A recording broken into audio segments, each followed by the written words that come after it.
김종인 씨는 통합당의 총괄선대위원장으로 한 1, 2주간을 총선에다가 거들다가 그만뒀는데 이제 비대위원장을 맡아달라고 해서 맡기로 수락을 한 뒤에 조선일보라든가 기타 많은 언론과 인터뷰를 했습니다. 그러면서 거기서 2022년 앞으로 2년도 남지 않은 대선에 출마할 통합당 후보의 조건으로 세대로는 40대, 전문성으로서는 경제통 이렇게 두 가지를 제시했습니다. 즉 40대 경제통 대선 후보론을 제시한 겁니다. 세대로는 40대, 나이로는 전문 분야는 다른 분야가 아니라 경제통이 좋겠다. 일종의 뭐 킹메이커 구상이라고도 할 수 있겠죠. 그러니까 이런 것이 준비가 되면은 미련 없이 떠나겠다. 김종인 씨는 그 밖에도 뭐 당명 변경이나 여러 가지 구상을 밝혔지만 이것이 핵심이고 이게 출발점입니다. 본인은 2년 전부터 해온 얘기라고 합니다. 그런데 그때 얘기는 자연인 또는 개인으로 얘기했다면 이번에는 이 비상 상황에 처한 통합당의 비대위원장을 맡기로 한 상태에서 하는 얘기이기 때문에 무게감이 다릅니다. 그 구상이 총선이라든가 패배, 총선 패배, 그리고 코로나 이후의 한국 사회와 그 속에서 통합당의 현실, 그리고 미래에 대한 판단이 있고, 그러고 그런 구상이 우리가 통상 생각해온 바에 비하면 총체적으로 파격적 혁신안이어서 큰 파장을 몰고 올 조짐입니다. 좋은 방향으로든 나쁜 방향이든. 물론 통합당의 진로에도 큰 영향을 줄 것이고 전국 전반에도 적지 않은 영향을 줄 걸로 보입니다. 그러니까 오늘은 그 얘기를 할까 합니다. 그는 왜 그런 구상을 했으며 구상의 내용은 무엇이고 성공 가능성은 있나. 그런데요, 이런 김종인 구상에 대해서 반대 의견을 갖고 있는 분도 있고 심지어는 제가 이걸 다루는 것조차 반대하는 분도 있을 겁니다. 아니 그런 구상에 앞서서 김종인이라는 사람에 대해서 반대하는 분도 적지 않을 걸로 생각이 됩니다. 저도 처음에 이분 논란이 됐을 때 별로 호의적인 생각을 하지 않은 상태로 방송을 했던 걸로 저도 분명히 기억을 합니다. 그래서 실제로는 내일 전국위에서 김종인 비대위 구성안이 부결될지도 몰라요. 이미 오늘 3선급 중진들이 모여서 비대위를 구성할 전국위를 먼저 열 것이 아니라 당선자 총회를 먼저 열자고 요구를 하고 있어요. 원래는 내일 전국이 모레가 당선자 총회인데 그러질 말고 당선자 총회를 먼저 열어서 당의 진로나 지도체제를 하고 그 다음에 전국위를 열어서 비대위를 구성하자라는 의도 얘기했어요.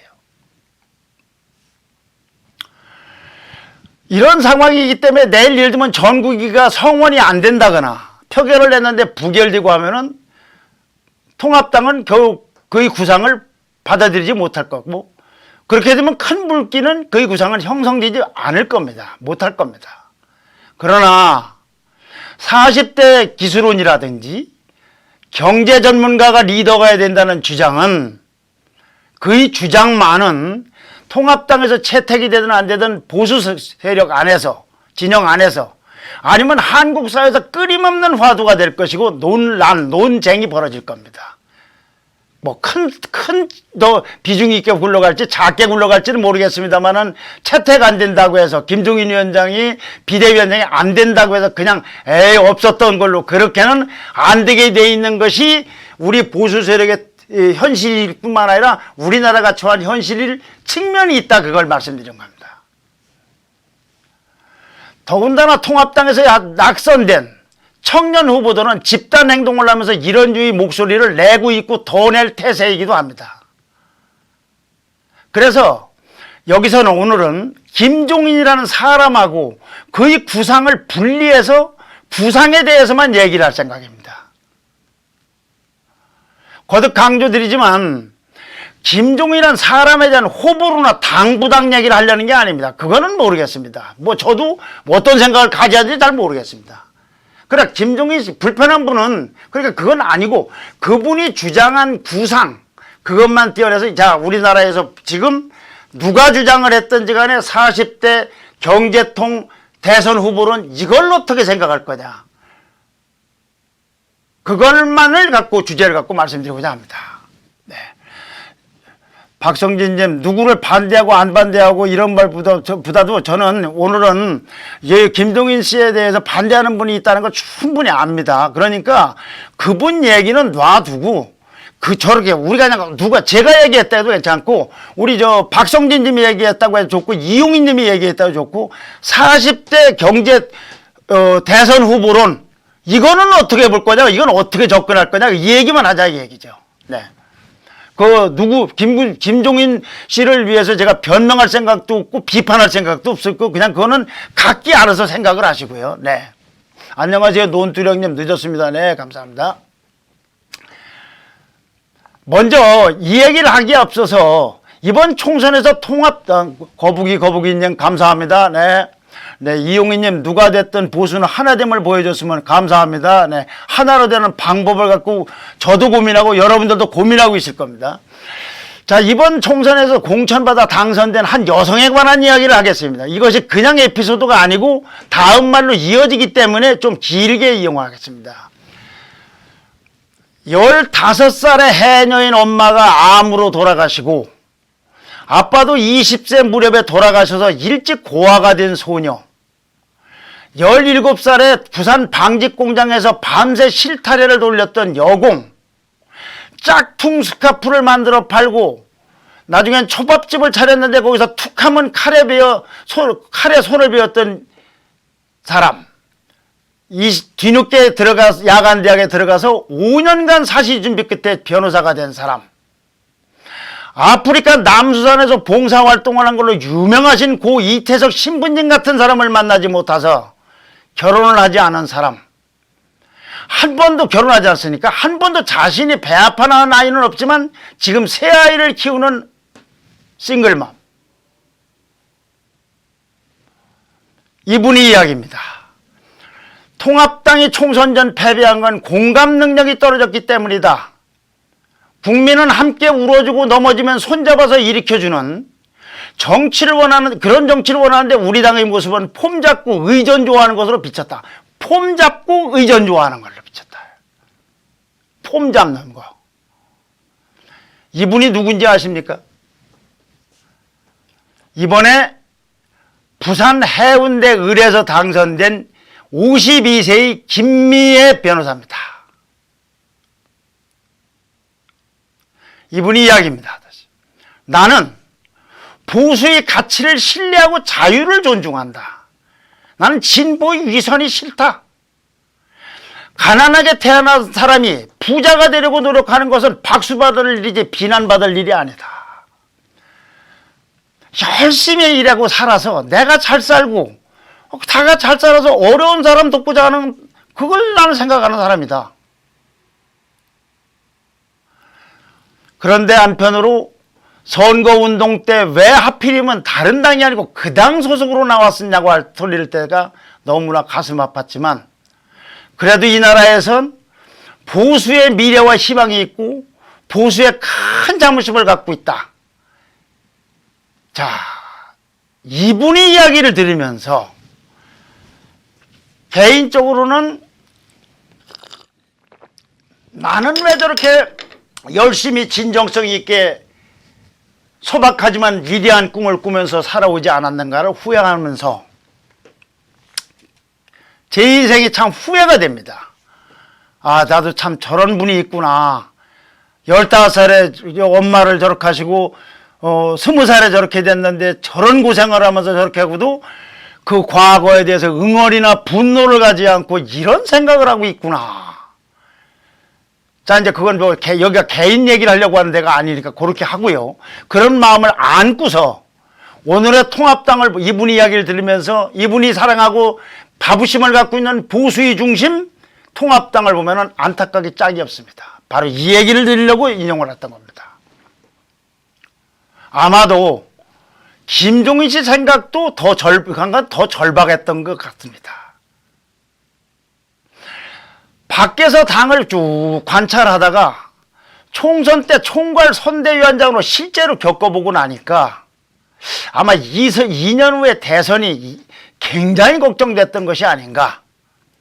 이대로 가면 필패할 거라는 진단을 내린 거 아닌가 하는 생각이 듭니다. 게다가 오늘은 민주당의 차기 대표 이해찬 대표의 후임으로 대표에 도전한다는 송영길 의원은 대통령 중임제 개헌론을 들고 나왔습니다.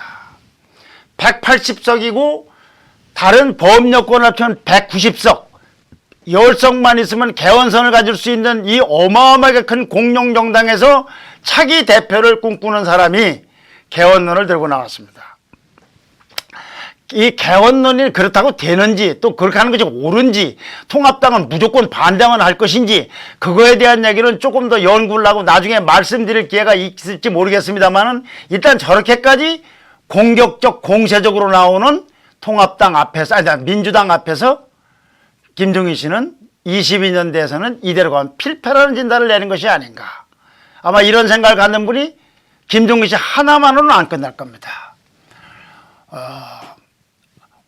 김갑주 오거든 부산 여성단체 중에 일부는 그렇게 얘기했습니다. 네, 김종훈 교수님, 저는 여자인데 이번 오거든 사건에 여성가족부 장관은 그러네요. 제가 참 이걸 이종훈, 네, 저도 그 여성가족부 장관 얘기를 참 거론 못했네요.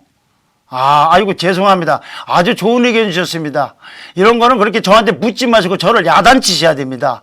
왜 그런 것까지를 얘기 안 하면서 말을 그렇게 하고 있냐고 자신있게. 아이고 죄송합니다. 정각경님 감사합니다. 네, 이윤이 공룡되니 눈에 뵈는 게 없네. 네,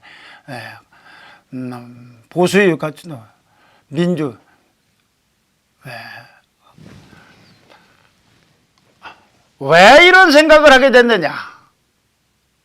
아까 그 김매 의원 말고 또 이런 김종인 위원장 말고도 다른 사람들도 보면 많이 느끼는 부분이지만 유권자의 지형이 통합당에게 너무나 차이가 나게 드러나고 있기 때문에 그렇습니다. 이걸 이제 조선일보에 나온 여론조사 지난 금요일 날 소개했던 걸 다시 한번 인용을 하려고 그러는데요. 이런 결과를 보면 이게 정말 큰일 났구나 하는 생각을 안 가질 수가 없다.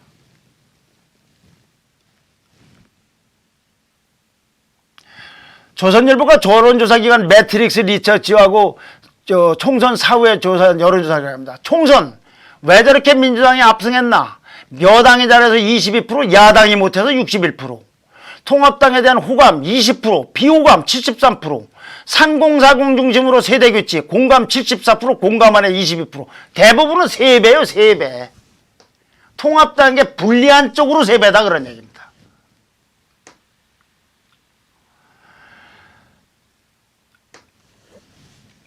여기서 이 세대교체 공감 안 한다, 이 3배가 넘는다는 것. 공감한다가 74%, 공감 안 해가 22%라는 거, 이게 누구 뜻이겠습니까? 3040 세대의 뜻일 겁니다. 주로. 실버 세대도 그런 생각을 하고 있을지 모르겠습니다만. 왜 그러냐? 2050 세대가 유권자의 73%고 실버가 27%예요. 그러니까 이 3040에 2050다가 일부 60대까지 포함은 아까 말씀드린 대로 이런 프로테지가 거의 74%가 나올 수밖에 없는 거 아닌가. 조선일보 여론조사만이 아니라 이런 현실을 보여주는 지표는 많이 있고 앞으로 더 나올 겁니다. 근데 여기서 잠깐요. 정치라는 거를 어떤 상품을 만들어서 공급을 하고 유권자로부터 유권자가 많이 사가는 것이 많이 팔린 거라고 일종의 시장으로 한다고 할 때 지금 정치의 최대 고객은 누굽니까? 2050 좁게는 3040 세대 아니겠습니까? 이들이 정치의 고객이에요, 고객. 소비자다, 이게 정치 소비자들. 그러면은 실버 고객들에게 맞춰져 있던 의사결정의 시스템이라든가 홍보 방향이라든가 기타 모든 것들은 창조적으로 파괴해서 그들 세세에 맞춰야 될 거 아니겠습니까? 마케팅 전략으로 볼 때. 실버 세대에 맞추고 그 아래 세대에 안 맞춘다. 이러면은 고객이 자꾸 떨어져 나가지 않겠습니까? 그것이 실버가 그렇지 않다 보니까 지금 저 여론조사라가 지표를 보니까 아 이건 우리가 마케팅을 오조준했구나. 내가 옷을 만들어 파는데 저에게 맞춘 나이가 훨씬 지난 저에게만 맞추면 젊은 세대에 누가 옷 사겠습니까? 그럼 어떻게 되겠습니까? 나 취미생활 하려고 정치하는 게 아니잖아요. 바로 유권자를 위해서 고객을 위해서 한다고 그러지 않습니까? 그들에게 맞춰야 될 거 아니겠습니까? 그거는 만고불변해. 그걸 민심을 읽으라는 얘기고 국민과 함께 한다는 얘기고 국민이 국민에 의한 국민을 위한 정부라는 것도 그런 얘기 아니겠습니까? 그것이 바로 소비자 중심, 유권자 중심, 맞춤형 정치 아닙니까? 맞춤형 정치. 근데 반대로 보면 이런 것도 있어요. 이건 말장난이라고 보기는 아닙니다. 민주당이 압승했다. 민주당이 잘해서 그랬다가 아니고 통합당이 잘못해서 그랬다기 때문에 희망이 있는 겁니다. 민주당이 잘해서 그랬으면 아까 통합당이 잘못한 것이 60몇 프로고 민주당이 잘한 것이 20몇 프로 때문에 이번 선거 결과가 그런 것이지 통합당이 잘못 때문에 그것이 20몇 프로고 민주당이 잘했다가 60몇 프로면 사실 이건 절망적일 수 있어요. 왜냐? 통합당이 아무리 잘해도 민주당이 더 잘하면 어떡합니까? 통합당이 잘못했다고 했기 때문에 잘하면 될 거 아니야. 잘하면. 뭘로 잘하면? 맞춤형 정치를 하는 수밖에 없죠. 이런 것들이 김종인 씨의 판단이 아닌가 싶습니다. 자, 그래 이제 또 하나씩 나눠서 보십시다. 저 먼저 아까 40대 경제통, 세대로는 40대, 분야로는 전문성은 경제통이라는데 우선 경제통만 얘기합시다. 정치 최대 소비자가 3040, 더 넓게는 2050에 맞춤형 정치를 해야 된다. 이들에게 맞추지 않으면 당의 미래도 대선도 내 고집만 펴서는 안 되게 돼 있다 이거죠. 내 고집만 펴서는. 이정 너무도 지상한 말씀입니다. 부산시장은 이현주가 답 맞습니까? 아 그렇습니까? 네, 뭐 각기 의견들을 뭐 하시는구만요. 네. 이거는 아주 단순하게 얘기하면 3040이 좋아서 하는 게 아니고요. 정치는 좋아서 안 좋아서 합니다. 이들이 원하는 걸 공급만 하면 고객들이 등을 돌리기 때문에 그러는 겁니다.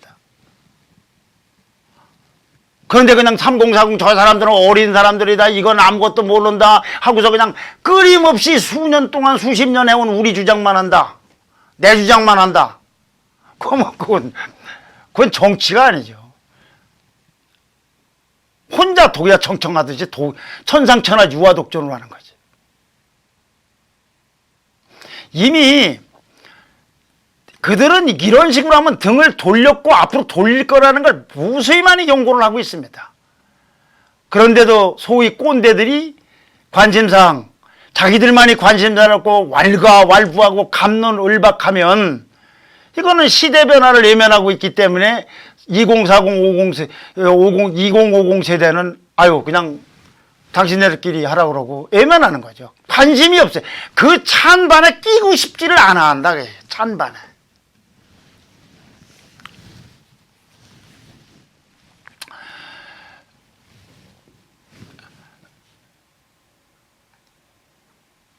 자 그러면 2040 세대, 뭐 3040도 좋고 2050 세대가 된 젊은 세대는 어떤 생각을 하고 있을까? 여러 가지 연애가 있을 수 있습니다. 좋은 점만 있는 것도 아니고 나쁜 점도 있을 겁니다. 근데 여기서는 유의미한 두 가지만 말씀드리면 이 사람들은 보수와 진보 구분에 크게 그렇게 관심이 있지 않는 탈이념 세대입니다. 탈이념 세대. 강경희님, 아유 감사합니다. 네, 네. 이정 대선 후보가 접근 매우 중요합니다. 네, 감사합니다. 네. 김갑주 40대는 희망사항이나 인지도 잘못하면 큰 실패. 네. 탈이념 세대다. 이 보수 진보 구분하는 거 이것이 엄청나게 중요한 세대를 살아오는 사람도 있고 살고 있는 사람도 있고 그럴 겁니다. 근데 이 3040 세대 이분들은 주변에 있는 자기 주변 사람을 보면 아실 거예요. 직장 생활하는 뭐. 이분들은 그거에 그렇게 큰 관심이 없어요. 탈이념 세대다. 그분들의 관심은 따로 있다. 가장 핵심은 미래에 대한 불안입니다. 저희들이 근대화가 되는 과정과 산업화 그리고 민주화되는 과정에서는 저희는 한 번도 내일이 오늘보다 나빠질 거라는 생각을 안 하고 살았다고 생각이 됩니다. 내일이면 더 낫지, 내일이면 조금 낫지, 집도 내일은 조금 늘리지, 내일은 어떻게 되지, 뭐하지, 이렇게 됐을 겁니다. 확장일로, 뭐 이렇게 했다는 거. 확대. 지금 30세대는 저도 자식이 있습니다만은, 2명이나 있습니다만은, 미래에 대해서 굉장한 불안을 갖고 있어요. 노후 문제, 유고 문제, 전부가 불안을 갖고 있어요. 그 문제들이 대부분 공통적으로 이어져 오는 것은 다 그런 건 아니겠습니다만 종교인문에 관심도 있는 분들이 있겠습니다만 경제가 최대 화두입니다. 노후 문제, 육아 문제, 주택 문제, 교육 문제 모든 문제가 결국 쉽게 얘기하면 돈하고 관련된 얘기다 이 얘기죠. 이 사람들한테 이게 더 큰 화두가 돼 있다 이거죠.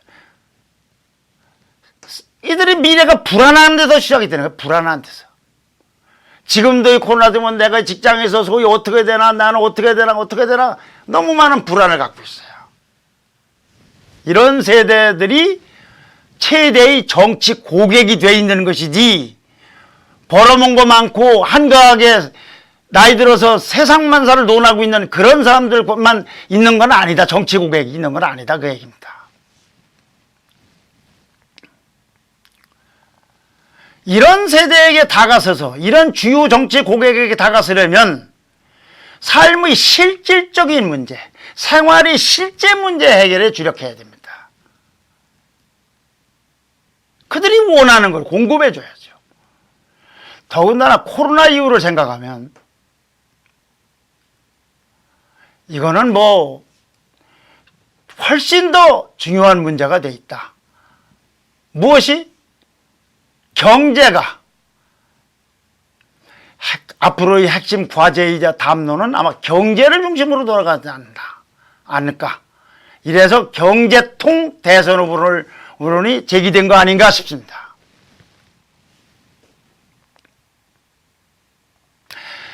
김종인 씨는 그와 같은 경제 주력, 경제 집중, 경제 제일 이런 생각과 관련해서 글에 주력하기 위한 환경을 조성하려면 탄핵이라든가 사법 처리를 했던 박근혜 전 대통령이나 이명박 전 대통령의 문제도 정리 매듭 짓는 것이 바람직하다는 생각을 하고 있는 것 같아요.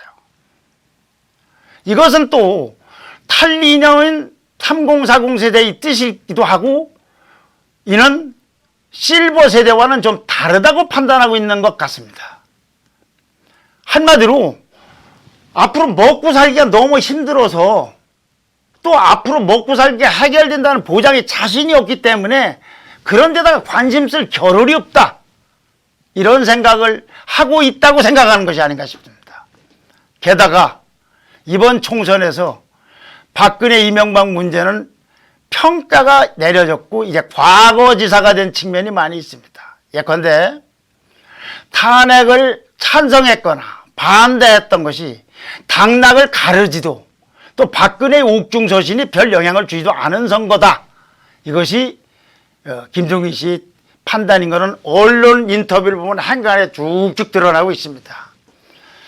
그래서 경제를 중심으로 미래로 나아가기 위해서는 그걸 인정하고 과거지사다. 이제 정리해야 되는 생각을 하고 있던 거.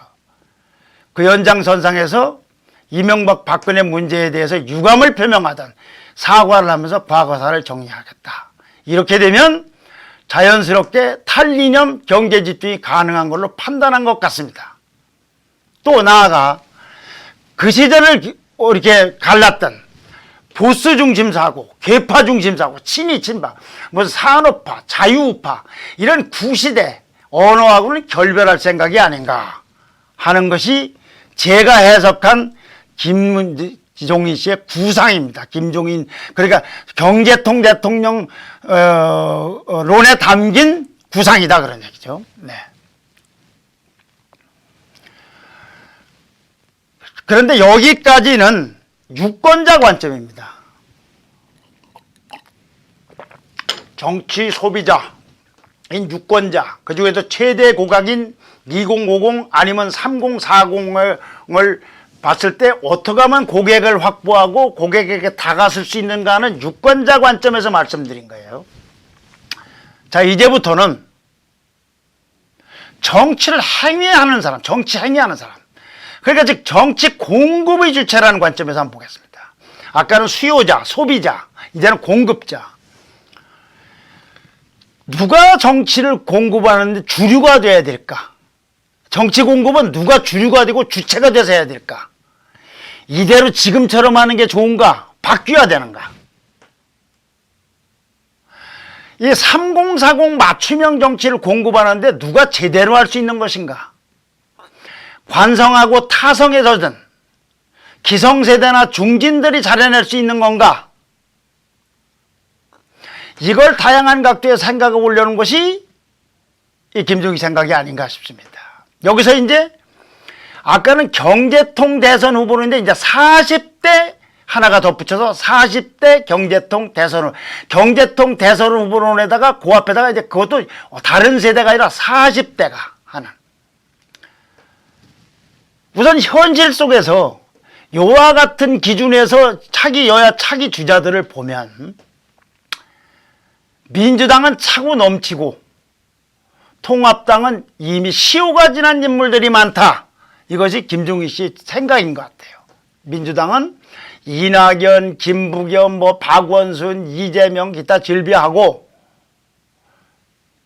통합당의 타천은 모르겠고 자천 주자들 벌써 대권에 대해서 뜻을 밝힌 사람들 지난번에 출마한 사람들을 포함하여 이런 시효가 지난 것 같다. 40대 경제통 대통령 후보론에는 안 맞는 것 같다. 이것이 이제 홍준표라든가 유승 이런 분이 이런 생각이 김종익 씨 같은 분의 생각은 자연스럽게 그렇게 결론이 도출된 거 아닌가. 게다가 총선 이후에 천지 개벽에 가까워서 변한 세상, 이 세상을 헤쳐나가고 대처하고 국가를 잘 끌고 가려면은 구시대 기성세대로는 역부족이다. 그럼 어떻게 해야 되나? 정치를 공급하고 있는, 보수 정치를 공급하고 있는, 하고 있는 통합당의 주류가 교체돼야 된다. 주체가. 누가? 40대가 제격 아닌가? 이것이 김종익 씨의 생각인 것 같아요.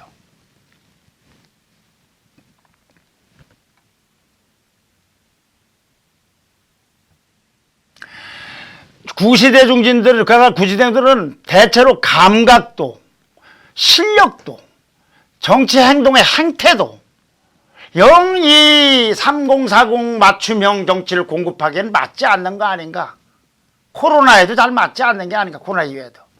결국은 이런 세대는 병풍, 조언자 역할을 하면서 40대 후보군들이 나서서 그들이 전면 배치하고 그들이 주류가 돼야 되는 게 아닌가. 이런 생각을 하고 있는 것 같아요. 주류 교체, 통합당 보수 정치의 주류를 교체돼야 된다. 아주 나머지는 싹 나가라. 주류 그들끼리만 한다가 아니라 40대들이 주류가 되고 다른 분들은 옆에서 이렇게 편대비하면서 도와주고 조언하고 하는 이런 이쪽의 연합 이런 걸 생각하는 것이 아닌가 생각합니다.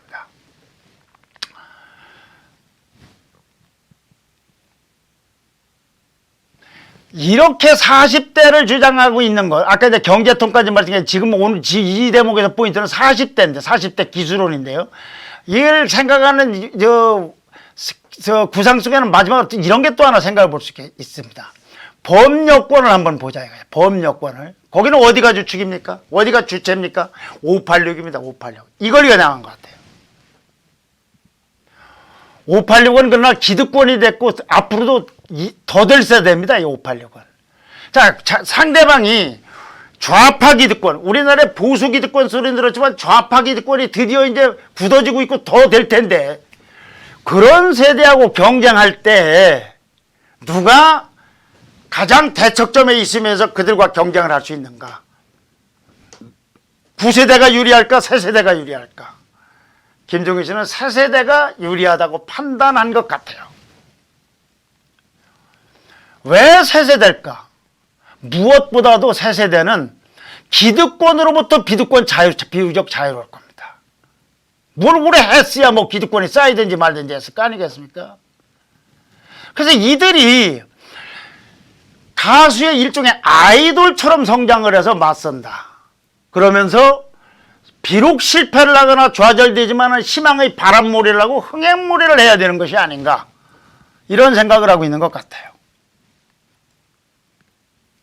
이렇게 되면 40대 경제통 그룹과 586 좌파 기득권이 대립구도가 되는 겁니다.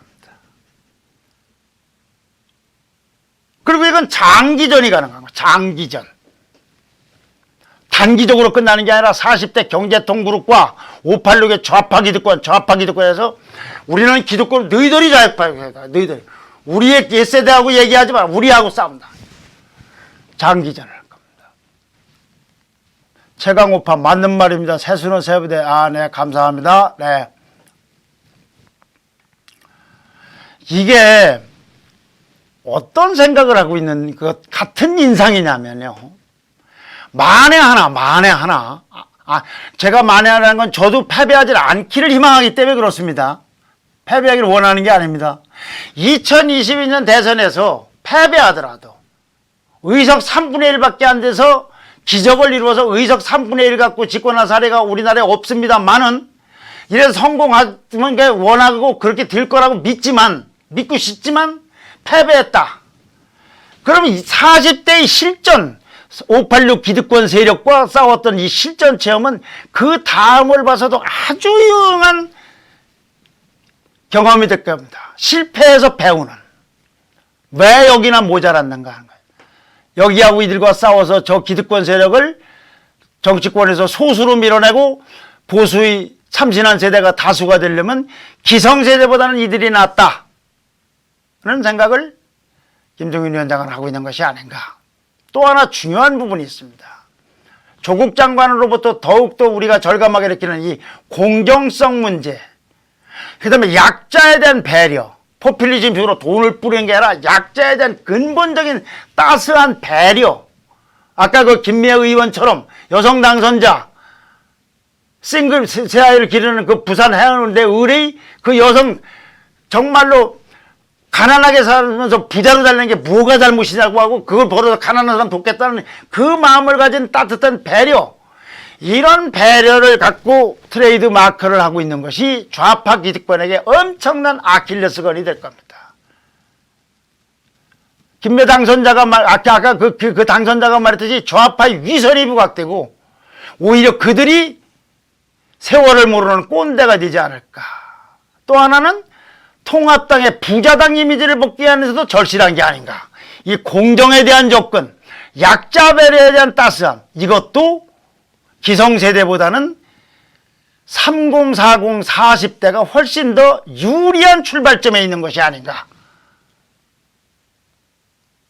이런 생각을 하고 있는 게 아닌가 싶어요.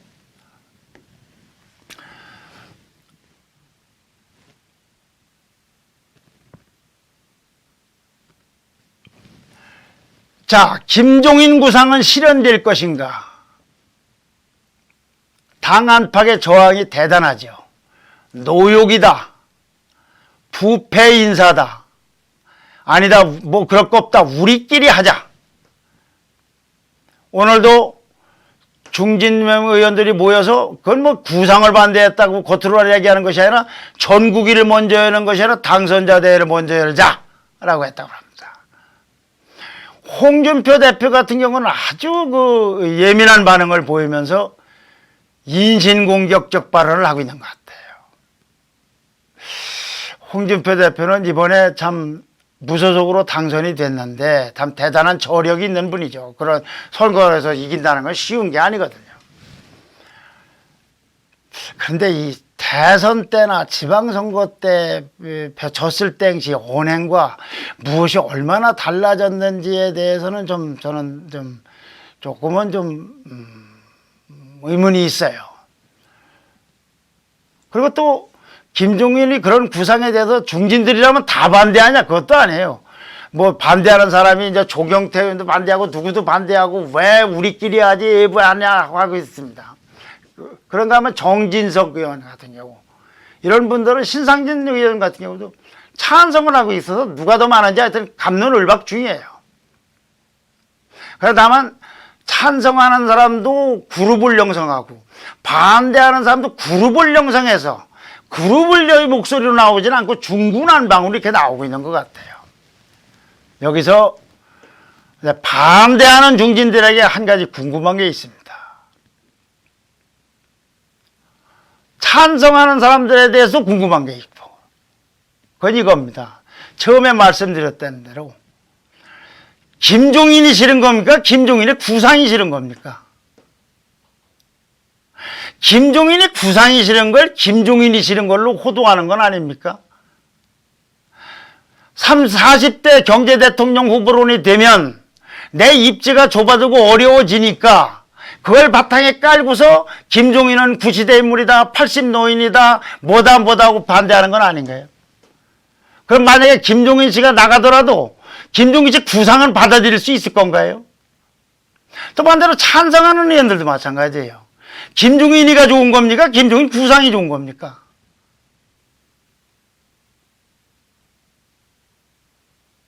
이것이 구분돼야 누가 그 자리 가는 건 그 사람들 문제지, 저 같은 사람이 관섭할 게 뭐 있겠어요? 누가 되든 거 아니에요. 통합당이 어떻게 할 것이냐. 그 컨센서스는 이루어질 수 있을 거 아닙니까? 누가 아니고가 아니라 누가 김종인 씨가 가령 안 오더라도 저 구상은 살려나갈 것인가? 구상 김종인 씨가 안 오면 구상도 싹 없애버리고 옛날 5060으로 하자 이건가? 이거를 구분해야만이 논점이 반분명해진다는 얘기입니다. 김종인 씨가 싫은 건 지금 얘기할 게 없는 거죠. 김종인 저는 구상을 얘기하고 있는 거예요. 거기에 이견이 있으면 반박 논리를 제시하고 아니다. 구상 유치하다. 현실을 모르는 것이다. 논쟁할 게 있으면 논쟁을 해야죠. 이런 구상을 내놓은 사람한테 인신공격을 하는 건 이상하지 않습니까?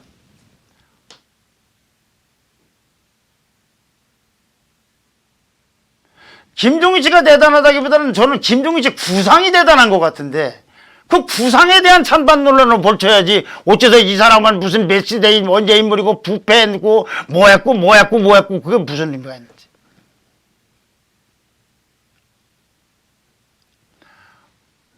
아까 말씀드린 그 김미애 여성 당선자 있죠. 그분 누가 발탁한지 아십니까?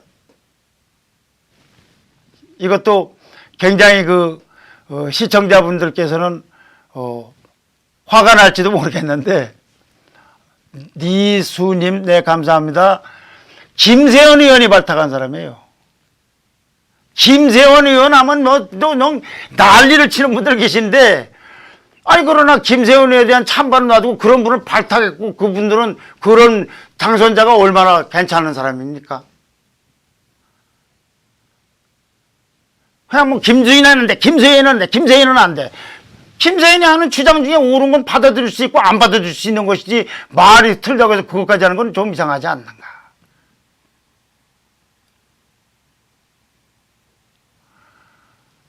어쨌거나 내일 전국위에서 판가름이 날 텐데 부결되면은 당은 아마 표류하지 않을까 싶어요. 근데 사실 더 큰 문제는 여기가 있는 게 아니고 다른 데 있다고 봅니다. 더 큰 문제는. 자, 40대 경제통 후보군까지를 동의한다 하더라도 이것만 갖고 안 됩니다. 정치를 알아야 됩니다. 정치를. 40대 경제통 후보군 하면은 이를테면 기획재정부의 40대 국장 모셔 그게 아니야. 정치를 알아야 된다. 정치가 구단은 안 되지만 유단자는 돼야 될 거 아니겠습니까? 정치를 알면서 그리고 40대 경제통 후보군 그게 우리나라에 있을까요? 이거 굉장히 찾기 어려울 겁니다.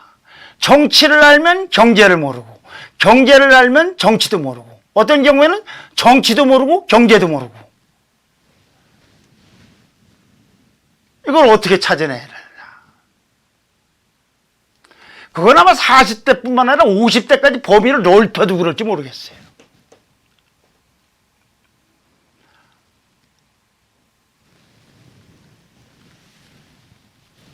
돼지 저금통님 뒤에 사진이 넓고 밝고 발휘해서 집중해야 됩니다. 아, 그렇습니까? 그러면 이따가 제작진께 여기다 말씀을 한번 드려볼게요. 네, 이건 저는 이런 거에 대한 관점이 없어서 하여튼 무슨 말씀인지 알았으니까 전달을 잘 하겠습니다. 김민님, 네, 김세현 다 싫어합니까? 아, 그렇습니까? 네, 미움받지 분다. 네, 네.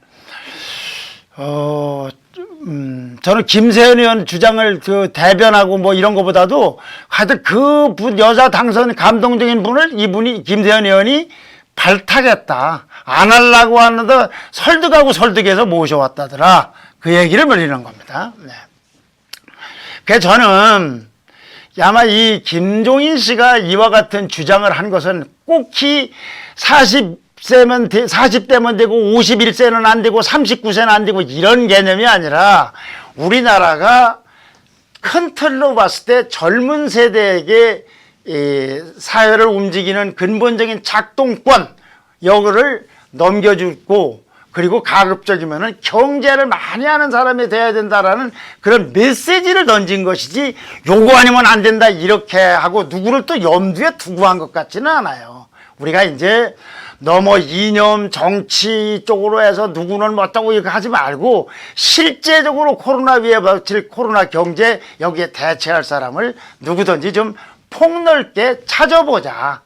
그런 그 사람이 단수로 나오는 것이 아니라 복수로 그룹으로 나왔으면 좋겠다. 이런 희망의 메시지를 얘기한 것이 아닌가 생각이 됩니다.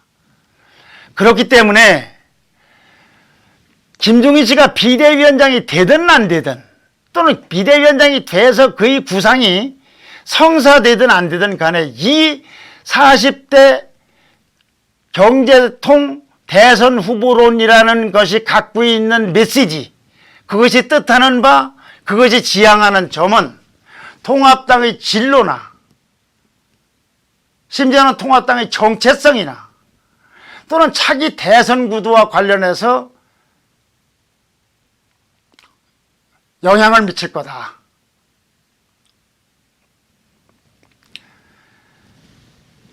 꼭 이렇게 해서 요 사람을 꼭 내세워서 발굴해서 요 사람 그러므로 승리한다 안 한다 보다는 이와 같은 식으로 거대한 담론의 프레임이라고 할까 구도를 40대 경제로서 한번 쭉 밀고 나가보자. 이런 그냥 메시지를 일반론적으로 그런 쪽에 관한 일반론 누구를 염두에 두고 이런 것이 아니라 그리고 그런 사람들이 많이 좀 나왔으면 좋겠다는 생각을 한 것이 아닌가 생각이 됩니다. 다만 일각에서는 이런 생각도 이야기도 해요. 일종의 그만 정치 공학적인 견해일 수 있는데 사실 경제는 이 김종인 씨가 전문가잖아요. 이거 혹시 이렇게 하다가 마땅한 인물 없으면은 혹시 김종인 씨가 욕심내는 거 아니냐? 나는 해석을 하는 사람들도 있어요. 저는 현행 헌법 안에서는 난 불가능하다고 봅니다.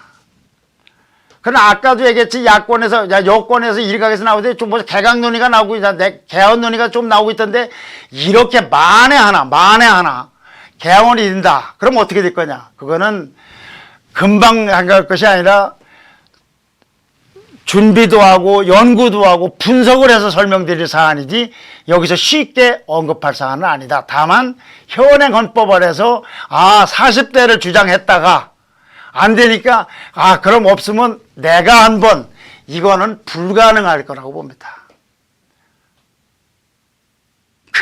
그건 만화에서나 가능한 얘기지. 자기가 주장해놓고 나이로 따지면 곱하기 하면 그건 2배가 되는데 아니 그럼 내가 하겠다. 이건 안 된다고 봅니다. 경제냐 40대냐 할 때 사람에 따라서는 경제가 더 메리트가 있다고 볼 수도 있고 40대가 더 포인트가 될 수 있다고 보는데 그건 안 된다고 봅니다. 그리고 그와 같은 얘기들은 적어도 모르겠어요. 다른 데서는 뭐라고 얘기하는 분이 있는지 모르지만 저로서는 아직은 탁상위의 얘기이기 때문에 그런 얘기는 고연한 그냥 말의 얘기다. 말이다. 그래서 더 이상 언급하기 좀 그렇습니다. 네.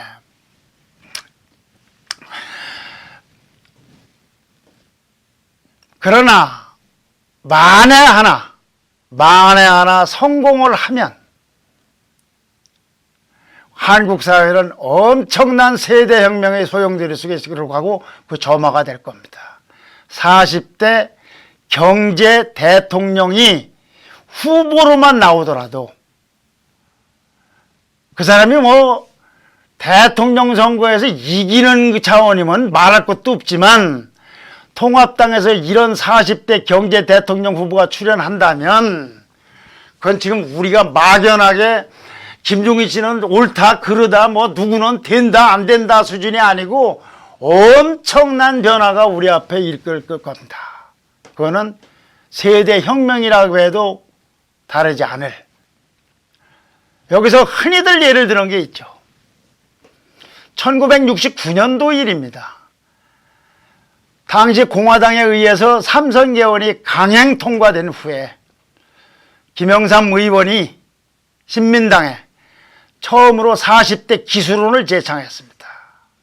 그리고 김대중 씨와 이철승 씨도 가세를 해서 서로 간의 경쟁과 협력 속에서 그 다음에 1970년 전당대회를 치렀고 여기서 김대중 씨가 후보가 돼서 박정희 대통령과 겨뤄서 500만 표 이상을 얻었지만 졌습니다. 그렇기 때문에 이 40대 기술원이 즉각 성공을 해서 집권으로까지 꼬린된 건 아닙니다. 집권으로까지. 집권으로 꼬린다는 얘기를 하는 게 아닙니다. 역대 그러면은 지난번 선거 때 나온 사람들은 출마를 했지 꼬린된 건 다 아니지 않습니까?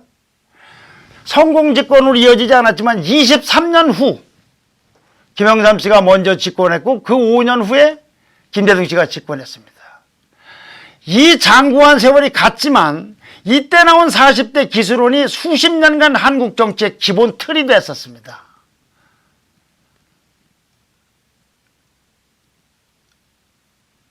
그래서 김종인 비대위원장 아니 부결되던 부대위원장이 됐는데도 실패를 했던 어쨌거나 이 40대 경제 기술은 이거는 두고두고 크면 큰 대로 적으면 적은 대로 넓게는 넓은 대로 좁으면 좁은 대로 한국 사회에서 내연하게 될 것이고 그 내연의 근본 틀은 이번에 통합당 공천을 받고 험지에서 출마했던 청년 후보들이 말 속에 구구절절이 들어있습니다.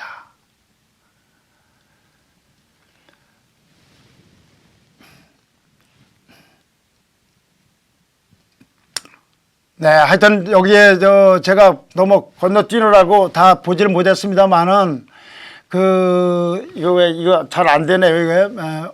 이거 김종인 씨 개인에 대한 이야기를 한 것은 아니고 그리고 그분이 주장하는 주장 그거에 대해서 제 견해를 그리고 이 사람은 이런 생각으로 그런 걸 하는 것 같다라는 얘기를 한 것입니다. 이 사람이 뭐가 되고 안 되고 난 그거에 대해서는 오늘 주제가 아니었습니다. 40대 경제 후보론에 대해서 이거는 이런 생각 속에서 나온 것 같고 그리고 그건 어떤 의미를 갖고 있을 것이며 실현 가능성은 어떨 것 같다. 이런 거를 말씀드렸습니다. 여기에 제 견해와 반대하는 분들도 많이 있고 하네요. 네. 하여튼 사람에 대한 거, 김세현 의원, 김무성 의원 누구도 어떻고 김종인이 연합 비대위원이라니 부정비리자가 비대위원이라니요. 네네 여러 가지 있으니까 그거는 충분히 여러분들 얘기를 저도 읽었고 아이고 여기는 더 많이 나왔네. 여러분들 있는데 그건 시청자분들의 뜻으로 이렇게 저는 알겠고요. 제 말씀은 이런 거였어요. 제가 그동안까지 얘기를 키워드로 정리하면 김미애 당선인의 스토리를 소개했고 22년 대선은 필패로 인한 진단을 갖고서 경제통 대선 후보를 제창했으며 40대 경제통 대선 후보를 그리고 장기적으로는 40대 경제통 후보들과 586 좌파 기득권의 대립구도까지도 갈 수 있을 것이다.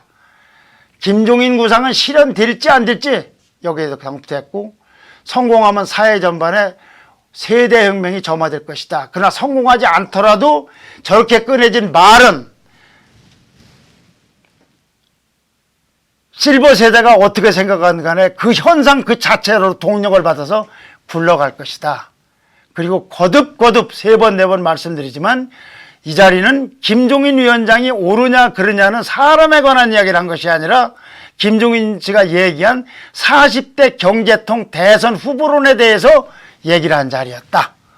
여기까지를 말씀드리면서 시간이 너무 지났습니다. 그래서 일단 마무리를 짓고 내일 2시에 또 다른 거를 뭐 전국이가 뭐 내일 하면 그거든지 오래간만에 민주당 얘기를 해보든지 더 연구가 되고 준비가 되는 대로 그리고 내일의 시사점에 맞게 준비를 해서 내일 뵙겠습니다. 감사합니다.